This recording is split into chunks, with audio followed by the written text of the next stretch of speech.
حضرت حکیم الامت تھانوی رحمۃ اللہ علیہ فرمایا، ابھی حضرت کے ملفوظات اب شروع ہوں گے، فرمایا کہ مجھے پیر جیون والی درویشی نہیں آتی. وہ درویشی میں ایک لوگ کیا سمجھتے ہیں، اصل یہ کہ جذب کسی کو ہوتا ہے اور سلوک نہیں طے کیا، جسے مجذوب کہتے ہیں. یہ ایسا ہے حبیب اللہ، یہ ایسا ہے جیسے چھوٹا بچہ، اور چھوٹے بچے سے دین کے کام نہیں ہوتے، بڑے سے ہوتے ہیں.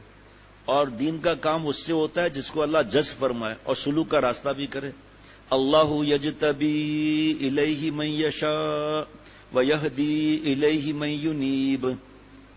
سلوک کا راستہ طے کرنا ہے، جذب کے انتظار میں نہیں بیٹھنا ہے گناہ کرتے رہیں. اور جذب کے بغیر کوئی اللہ والا نہیں ہوا. خالی جذب جیسے شیطان تھا، محض سالک تھا، جذب نہیں ہوا تھا. اور بعض لوگوں کو جذب ہوتا ہے، درویش ہوتے ہیں، فرض واجب سنت موقدہ کبھی نہیں چھوڑیں گے وہ. باقی بچوں جیسی باتیں اور ایسی کرامت کی باتیں، تو وہ کرامت تو حق تو ہے، لیکن 1000 کرامات سے بڑھ کر دین پر استقامت سے رہنا ہے. تو لوگ بےچارے ان کی کرامتوں میں رہ جاتے ہیں.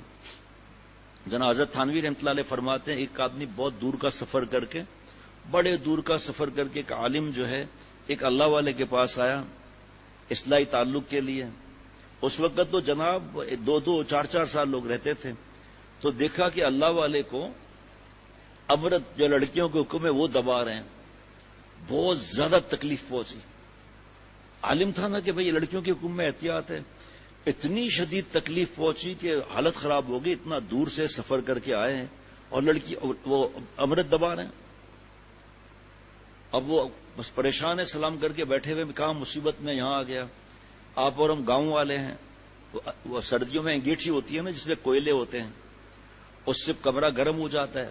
زیادہ سردی تو 2 انگیٹھیاں، تو اس میں کوئلے جو ہے نا وہ لال لال کوئلے انگارے رکھے ہوئے تھے.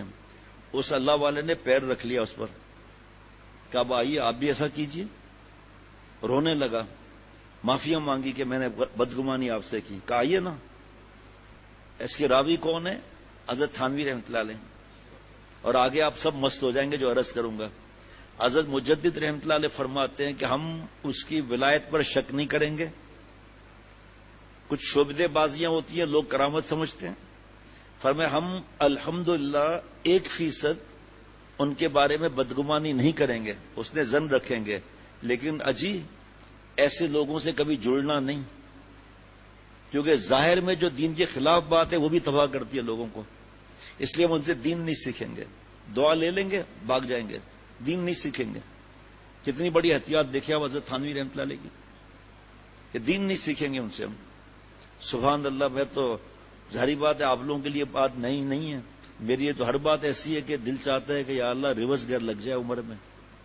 3 دن سے حضرت شاہ عبد المتین صاحب دامت برکاتہ حضرت تھانوی رحمۃ اللہ علیہ کے علوم کے لیے جو فرما رہے ہیں اور جو کوششیں کر رہے ہیں، جو تڑپ رہے ہیں، آپ سوچ نہیں سکتے. آپ کہ اللہ کرے گھر گھر یہ تعلیمات پہنچیں. سبحان اللہ. تو فرمایا کہ مجھے پیر جیون والی درویشی نہیں آتی، میں ایک طالب علم ہوں. مجھ سے تو قرآن و حدیث کی باتیں پوچھی جائیں، مجھے تو سیدھا سیدھا قرآن و حدیث ہی آتا ہے، اور میں تو اسی کو اصل درویشی سمجھتا ہوں.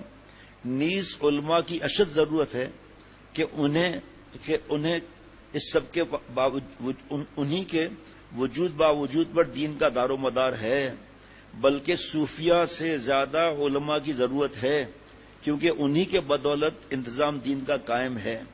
ورنہ کسی کو احکام دین اور ان کے حدود ہی کا پتہ نہ چلے تو درویشی تو اس کے بعد کی چیز ہے. جناب میرے قلب میں محبت تو درویشوں کی زیادہ ہے، مگر عظمت علماء کی ہے. یہاں درویشوں سے مراد جو تقوی سے رہنے کی فکر رکھتے ہیں. سبحان اللہ. اور حضرات صوفیہ کا تو ادب بڑے بھائی کا سا،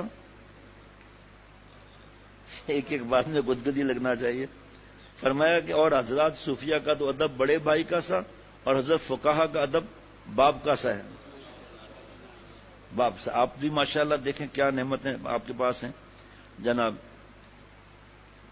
اور اللہ تعالیٰ کا معاملہ بھی حضرت صوفیہ کے ساتھ چھوٹے بچوں کا سا معلوم ہوتا ہے جو خالی جذب ہیں، اور حضرات فقہا کے ساتھ بڑے لڑکے کا سا، کہ حرکتیں تو بچے کی اچھی معلوم ہوتی ہے اور اس کی بہت سی باتوں میں غیر مکلف ہی سمجھا جاتا ہے، لیکن کام بڑے لڑکے سے لیا جاتا ہے. اللہ تعالی حضرات فقہا کو جزائے خیر مرحمت فرمائے. دین کی بڑی خدمت کی ہے، اور امت کے لیے دین کا راستہ بالکل صاف فرما گئے ورنہ تاریک رہتا. قرآن اور حدیث پاک سے مستنبط کر کے ایسے ایسے اصول فرما کر گئے ہیں کہ قیامت تک یہ کافی ہو گئے, اور کوئی ایسی صورت پیش آئے اس کا حکم انہی اصولوں پر بآسانی معلوم کیا جا سکتا ہے. بس دو جماعتیں امت کے لیے اللہ تعالیٰ کی بڑی ہی رحمت ہیں, حضرات فقہ کرام اور حضرات صوفیہ. یہ حضرات حکمائے امت ہیں. ایک بار حضرت نے فرمایا کہ گو اپنی مثال دینا برا ہے, لیکن کیا کروں, بضرورت کہتا ہوں کہ مجھ کو نہیں دیکھتے کہ میری کس حالت سے بھی پتہ چلتا ہے کہ مجھے درویشی سے بھی کچھ تعلق ہے. حالانکہ حضرت اللہ والے تھے, ولی گر تھے. حالانکہ جو اتنے لوگ میری طرف رجوع کرتے ہیں آخر وہ تو کچھ مجھے سمجھتے ہوں گے نا. بس زیادہ سے زیادہ دیکھنے والوں کو خیال ہو سکتا ہے کہ ایک پڑھا لکھا, ایک عاقل بالغ اور ایک فلسفی شخص ہے, درویشی سے اس کو تو دور کا بھی تعلق نہیں. بس اسی طرح کیوں نہ چھپ کر رہا جائے, کیوں نہ مٹ کر رہا جائے. جناب آپ حضرات میرے علم پر ناز کیے ہوئے بیٹھے ہیں اور فضائل اور درجات عالیہ علم کا مستحق اپنے کو سمجھتے ہیں, اور موقع بے موقع عوام کے سامنے اپنی بات کو بڑھا دیتے ہیں کہ عالم بڑھ کر ہے. آپ کو یہ بھی معلوم ہے کہ یہ فضائل کون سے علم کے ہیں, مطلق علم کے یا علم مع العمل کے. اگر عالم بے عمل کے لیے وعیدیں کتاب و سنت میں نہ ہوتی تو تمہارا ناز کسی درجے میں تسلیم کیا جاتا, اور جبکہ تم خود وعیدیں علماء سو کی دیکھتے ہو تو نفس علم کیسے باعث فخر آپ کے نزدیک ہے. یاد رکھو ایسا علم اللہ سے دوری کا سبب بنتا ہے.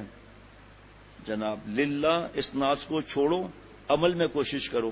بعض طالب علم کا خیال ہے کہ ابھی تو ہم پڑھ رہے ہیں, جب پڑھ لیں گے تو اس وقت عمل کریں گے.